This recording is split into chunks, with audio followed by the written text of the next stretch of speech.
جو جج صاحبان میں سے پینل میں سے جس کو چیف جسٹس بنایا جائے گا، ہائی کورٹ کا بھی سپریم کورٹ کا بھی، وہاں پھر حکومت اپنی مرضی کرے گی. یہ اب بھی حکومت کے لیے ایک رستہ کھلا ہوا ہے اور حکومت اس پر عمل درآمد کرنا چاہتی ہے. غیر معمولی اجلاس ہے، اس میں سے منیب اختر صاحب اٹھ گئے. یہ اہم ترین خبر ہے. قاضی فائز عیسیٰ صاحب جو ہیں وہ بار بار کہتے تو یہ ہیں کہ میں انصاف کے لیے بیٹھا ہوں، لیکن نظر یہ آ رہا ہے کہ قاضی فائز عیسیٰ صاحب تحریک انصاف کے لیے بیٹھے ہیں. قاضی فائز عیسیٰ صاحب نون لیگ کی جو خواہشات ہیں ان کی تکمیل کے لیے بیٹھے ہوئے ہیں. تو قاضی صاحب جو ہیں وہ یہ کر رہے ہیں. اب بھی اجلاس جاری ہے. اس سے پہلے قاضی صاحب خود 10 مواقع پر ہم نے دیکھا کہ وہ سپریم کورٹ آف پاکستان کے بینچ سے بھی اٹھ جاتے تھے. یہ ہم نے بار بار دیکھا ہے کہ بینچ ٹوٹ جاتا تھا، اور اب کی بار اس طرح کی ایک سچویشن ہے. اس کے بعد بات لکی مروت کی. لکی مروت سے اہم ترین خبر ہمارے سامنے ہے. لکی مروت میں پولیس والے دھرنا دے کر بیٹھے ہوئے تھے اور مظاہرہ کر رہے تھے. اب لکی مروت میں یہ مذاکرات کامیاب ہو گئے ہیں، اور ان مذاکرات کی کامیابی کے بعد فوجی اہلکار یہ لکی مروت شہر میں نہیں رہیں گے، یہ فیصلہ ہو گیا ہے. اور یہ 6 دن کے اندر مہلت ہے، اس میں فوج شہری علاقوں سے نکل جائے گی. پولیس کے اور فوج کے مذاکرات میں یہ کامیابی ہوئی ہے. پولیس دھرنا دیے اہلکاروں اور فوج میں مذاکرات کامیاب ہونے کے بعد انڈس ہائی وے کو 4 دن میں ہر قسم کی ٹریفک کے لیے 4 دن بعد ہر قسم کی ٹریفک کے لیے کھول دیا گیا ہے. اچھا، مروت قومی جرگہ، اس کے جو مشران ہیں، اس کے جو بڑے ہیں وہ، اور اس کے علاوہ آرمی، ان کے درمیان مذاکرات ہوئے تھے. مذاکرات کامیاب ہو گئے ہیں، اور پولیس، آرمی اور مروت قومی جرگہ یہ لوگ بات چیت کر رہے تھے. اب فوج کو لکی مروت کا جو ضلع ہے اس کے شہری علاقے سے نکلنے کے لیے 6 دن کی مہلت دے دی گئی ہے. ایک، پولیس کو دہشت گرد عناصر سے نمٹنے کے لیے اکوپ کیا جائے گا. پولیس کو بختر بند گاڑیاں دی جائیں گی، یہ بھی طے ہو گیا ہے. پھر یہ جو پولیس والے دھرنا دے کر بیٹھے ہوئے تھے ان کے خلاف کارروائی ہو سکتی تھی، تو مذاکرات میں یہ بھی طے ہو گیا ہے کہ پولیس اہلکاروں اور عوام کے خلاف جنہوں نے یہ دھرنا دیا کوئی کارروائی نہیں کی جائے گی. پھر اس کے بعد اس میں یہ بھی طے ہوا کہ آرمی اہلکار پولیس کے اختیارات میں کوئی مداخلت نہیں کریں گے. انڈیپینڈنٹ اردو نے خبر دی ہے، ان کا یہ کہنا ہے کہ پولیس والے یہ بھی کہتے ہیں کہ ہم گرفتاریاں کرتے ہیں، ان کو چھڑوانے کے لیے بھی دباؤ ڈالا جاتا ہے، ہم یہ صورتحال سنبھال سکتے ہیں لیکن ہمیں سنبھالنے نہیں دی جا رہی. ہمارے یہاں بہت بڑی تعداد میں لوگ ہیں جو کہتے ہیں کہ جب گنڈاپور نے یہ کہا کہ آپ نکل جائیں ہم سنبھال لیں گے تو گنڈاپور سنبھال لے. اور فوج جو ہے وہ صوبائی حکومت کی ریکوزیشن پر، ان کی درخواست پر، ایک قانونی طور پر موجود فوج ہے وہاں پر، اور اگر گنڈاپور حکومت چاہتی ہے تو احکامات جاری کر دے، فوج نکل جائے گی، لیکن پھر اس کے بعد گنڈاپور حکومت کو یہ حالات سنبھالنے ہوں گے. تو یہ جو لوگ تمام کے تمام یہ باتیں کر رہے ہیں وہ تمام لوگ جو ہے وہ بارڈر سچویشن پر تو بات نہیں کرتے. اب اس وقت یہ صورتحال ہے کہ یہ مذاکرات کامیاب ہو گئے ہیں، اور ان کے کامیاب ہو جانے کے بعد فوج شہری علاقوں سے نکل جائے گی. میں نے آپ سے عرض کیا تھا کہ میں نے سوات میں، بنیر میں، سوابی میں گزشتہ کچھ دنوں میں جو لوگوں سے بار بار انٹریکشن کیا، ایک ایک جگہ جا کر صورتحال کو دیکھا، اس میں میں نے یہ دیکھا کہ لوگ اس بات سے بھی سخت نالاں ہیں کہ فوجی اہلکار جو ناکوں پر، سڑکوں پر، مختلف مقامات پر ان تمام شہروں میں ذمہ داریاں انجام دے رہے ہیں. لوگ کہتے ہیں کہ جب تلاشی کا عمل ہوتا ہے، روکنے کا عمل ہوتا ہے، باقی چیزیں ہوتی ہیں، تو ہمیں احساس محرومی پیدا ہوتا ہے، ہمیں یہ نظر آتا ہے کہ ہمیں ڈھنگ سے ٹریٹ نہیں کیا جاتا، ہمیں دہشت گردوں کی طرح ٹریٹ کیا جاتا ہے، ہمیں اس طرح سے مشتبہ سمجھا جاتا ہے.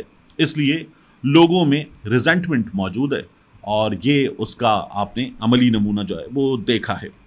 اس کے بعد، اس کامیابی کے بعد بات نتاشا کے کیس کی. نتاشا کے کیس میں کیا ہوا ہے آخر میں آپ کو بتاؤں گا. پی ٹی آئی والوں کے لیے جو بڑی خبر ہے، نتاشا کی ضمانت مسترد ہو گئی ہے. جو مقتولین ہیں ان کے ساتھ تو معاہدہ ہو گیا، اور خبر تھی 5.5 کروڑ روپے کی کہ وہ ادا کر دیے گئے. نتاشا کی اس کیس میں ضمانت ہو گئی، لیکن جو نتاشا نشے کی حالت میں تھی اس کا مقدمہ الگ سے درج ہوا. وہ اس کے ساتھ نتھی نہیں کیا گیا تھا، تو الگ سے درج مقدمے میں بتایا گیا تھا کہ 13 ستمبر کو فیصلہ سنایا جائے گا. اب نتاشا کی اس مقدمے میں ضمانت مسترد ہو گئی ہے. نتاشا کی اس مقدمے میں ضمانت مسترد ہونے کے بعد اگلا مرحلہ یہ ہوگا کہ نتاشا کو اس سے بڑی عدالت میں اب اپنے وکیل کے ذریعے ضمانت کے لیے رجوع کرنا پڑے گا. نتاشا کی باقاعدہ طور پر جو پولیس اہلکار ہیں ان سے بھی لڑائیاں ہو رہی ہیں. یہ بھی خبریں آ رہی ہیں کہ نتاشا جو ہے وہ جب چاہتی ہے گھر چلی جاتی ہے, وہاں پر رات گزارتی ہے. یہ باقاعدہ طور پر جیل میں رات گزارے یہ بھی نہیں ہو رہا.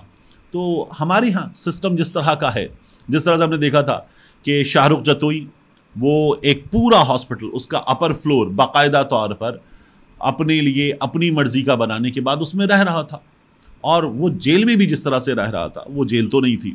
ثاقب نثار صاحب وہاں پر پہنچے تھے. تو نتاشا کے کیس میں بھی یہ سب کچھ ممکن ہے. نتاشا ایک آفیسر ہے, ان کے کمرے میں جا کر اے سی میں رہتی ہے, اور اس نے ایک پولیس اہلکار خاتون جو ہیں شیبہ حسن کی اسسٹنٹ, ان پر بھی ہاتھ اٹھایا تھا. یہ خبریں آ رہی ہیں.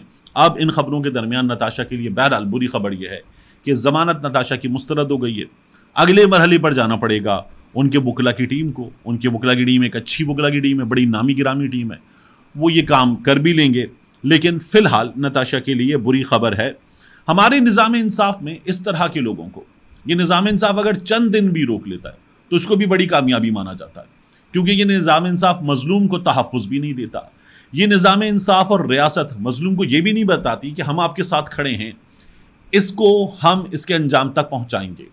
ہمارے نظام انصاف میں باقاعدہ طور پر پولیس والے, ریاست کے اہلکار یہ بتاتے ہیں مظلوم کے خاندان کو کہ یہ بڑے طاقتور لوگ ہیں, ان کے پاس بہت پیسہ ہے, یہ سسٹم خرید سکتے ہیں, یہ انصاف خرید سکتے ہیں, ان کے پاس وہ سب کچھ ہے کہ جس کی بنا پر ان کو سزا ہو جائے تقریباً ناممکن ہے. تو یہ مظلوم کو ایک احساس دلاتے ہیں کہ کیا کرو گے لڑکے, ان لوگوں سے لڑنا تقریباً ناممکن ہے, مت لڑو. تو پھر ایسے لوگوں کی گلو خلاصی ہو جاتی ہے, ان لوگوں کے لیے چیزیں آسان ہو جاتی ہیں. یہ ہم نے ہر بار ہوتے ہوئے دیکھا ہے. آخر میں آپ سے عرض کروں کہ اسلام آباد ہائی کورٹ نے سمن رفت امتیاز صاحبہ اور چیف جسٹس اسلام آباد ہائی کورٹ عامر فاروق صاحب, انہوں نے یہ فیصلہ دیا ہے پی ٹی آئی کے جلسے پر گرفتار ممبران احمد چٹھا, عامر ڈوگڑ, شیر افضل مروت, شیخ وقاص اکرم, مخدوم شاہ زین قریشی, پی ٹی آئی کے رہنما شعیب شاہین, ان کا جسمانی ریمانڈ کل عدم قرار دے دیا گیا ہے اور ان کو جوڈیشل کرنے کا حکم دے دیا گیا ہے. بڑی تعریف ہو رہی ہے, اور پاکستان تحریک انصاف والے بھی الحمدللہ کہہ رہے ہیں کہ یہ ہو گیا ہے. لیکن آج دن کیا ہے؟ دن ہے جمعے کا, اس کے بعد ہفتہ اتوار ہے. تو یہ چیزیں ہمارے ہاں اگر کر بھی دی جائیں, یعنی جن میں قانون استعمال ہو جاتا ہے باقاعدہ اپنے مقاصد کے تحت, مضموم مقاصد کے تحت. عرفان صدیقی صاحب کی بڑی بات ہوتی تھی کہ بزرگ ہیں, استاد ہیں, ہتھ کڑی لگائی گئی. اسی بزرگ نے, استاد نے باقاعدہ طور پر لوگوں کو نشانہ بنایا جا سکے, اس کے لیے باقاعدہ پارٹی اسپیسیفک, پرسن اسپیسیفک قانون بنایا.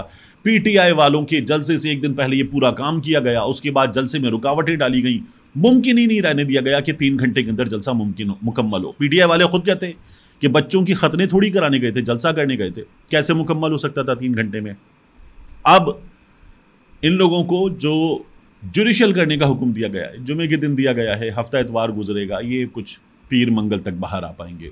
اس طرح کا سسٹم ہے, اس طرح سے تنگ کرنے کا ہمارے ہاں سلسلہ جاری رہتا ہے. ان لوگوں کے بہرحال پروڈکشن آرڈر ہو رہے ہیں, اور یہ اس کے بعد اسمبلی آتے ہیں, وہاں پر نعرہ بھی لگتا ہے, یہ بات بھی کرتے ہیں, اور یہ اپنا موقف بھی سامنے رکھتے ہیں. لیکن سینٹ میں ہم دیکھ رہے ہیں وہاں پر یوسف رضا گیلانی جو چیئرمین بنتی ہے, چیمپئن بنتی ہے پاکستان پیپلز پارٹی انسانی حقوق کی, پارلیمان کے حقوق کی, وہ پاکستان پیپلز پارٹی وہاں اپنا چیئرمین رکھتی ہے, اور وہاں پر اعجاز چودھری صاحب ہیں, ان کے پروڈکشن آرڈر نہیں ہو رہے. تو حکومت اب بھی کہتی تو ہے کہ ٹھیک ہے آ جاؤ میثاق پارلیمان بھی کر لو, جمہوریت کو مضبوط کرو, ارکان کو مضبوط کرو, ووٹ کو عزت دو. لیکن حکومت جو کر چکی ہے غیر سیاسی طاقتوں کے ساتھ ہاتھ ملا کر, ان کے ہاتھ پہ بیعت کر کے, اس کے بعد حکومت اس سسٹم کا مکمل طور پر حصہ ہے جس میں پی ٹی آئی والوں کو یہ سسٹم رگڑا لگا رہا ہے. ملتے ہیں انشاءاللہ آپ سے اگلی ویڈیو میں.